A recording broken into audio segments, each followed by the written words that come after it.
Floodplains are areas adjacent to rivers or streams that, surprise surprise, experience occasional flooding.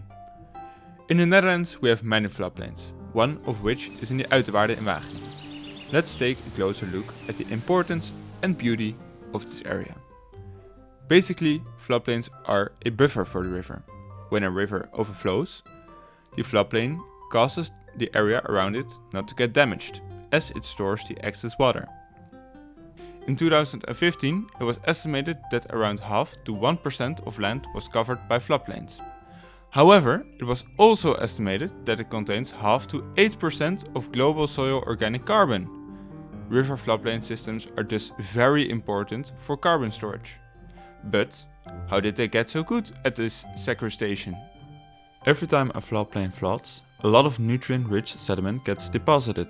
The large amount of nutrients promote biomass production, both above and below the soil.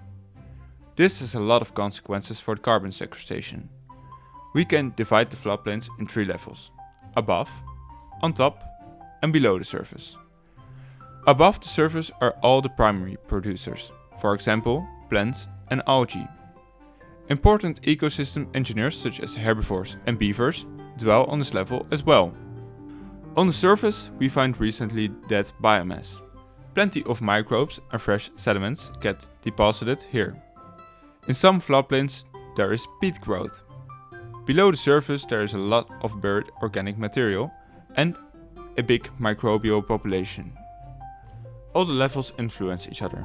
The plants foster the microbial and fungal community, which in turn breaks down the organic matter into nutrients that feed the plants.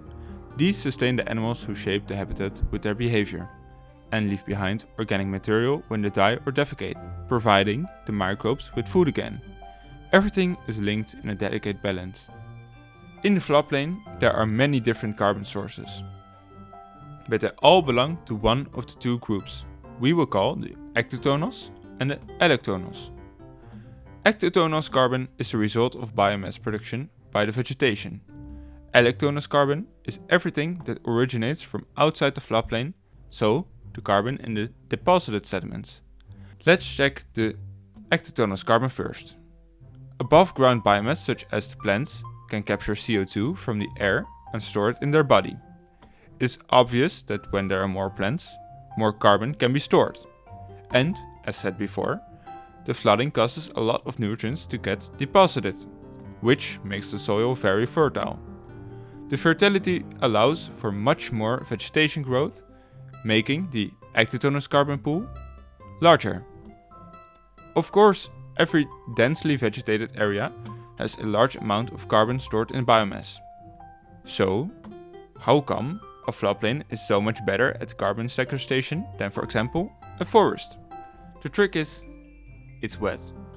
Normally when a plant dies, it gets decomposed by bacteria, fungi and other detritivores. This releases the carbon back into the air. However, because in the floodplain the environment is wet, the microbial circumstances are anoxic, meaning that there is no oxygen. And decomposition goes very slowly.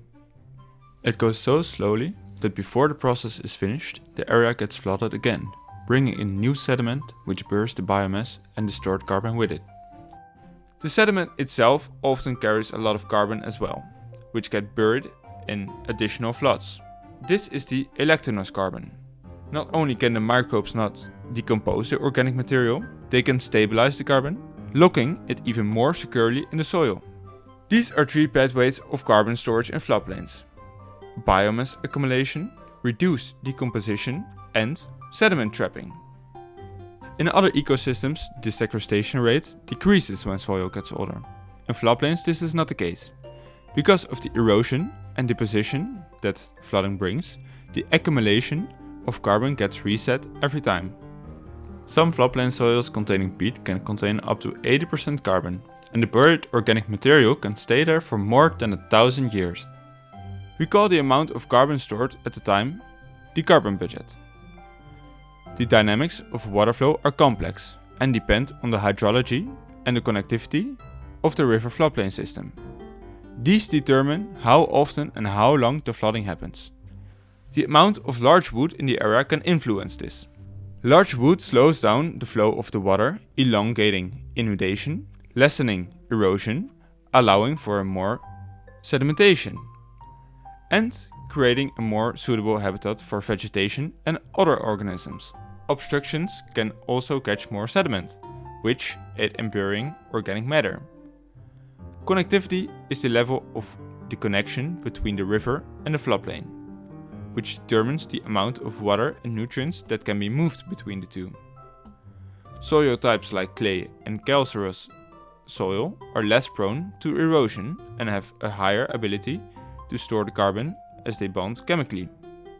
Biodiversity is extremely important in floodplains. If there's a higher biodiversity, there is more plant biomass to capture carbon, a bigger microbiome to stabilize the carbon, more resilience to disturbances, and a slower water flow.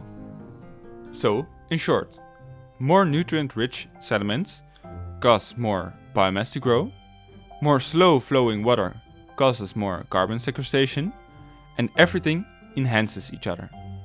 The dynamic of river floodplain systems are very complex and dependent on the connectivity and flow rates. You can imagine that things like drought or disruptions of river floodplain connections are terrible for the ecosystem and for carbon sequestration. If it gets too dry, the carbon gets released back in the air. Our valuable carbon sink has become a carbon source. Sadly, this is happening everywhere right now. Humans are harming the floodplains in several ways: draining, deforestation, damming, polluting, disconnecting and straightening the rivers. This is often done for agricultural expansion or urbanization. It is estimated that 50 to 90% of European wetlands ecosystem has been lost and more than 80% significantly altered. Agricultural altered landscapes don't sequester carbon well anymore. Tilling releases a lot of buried carbon. Cultivation lowers microbial activity. And deforestation removes barriers for sediment and destroys habitats. Luckily, there's hope for floodplain restoration. Many sources reported actions like adding more large wood and vegetation, reintroducing wildlife such as beavers, and reconnecting the river to the floodplain are the most valuable attempts for restoring the ecosystem. When it's first being restored, floodplains will start to emit other greenhouse gases like CH4 and NO2, because of the anaerobic conditions that have been created.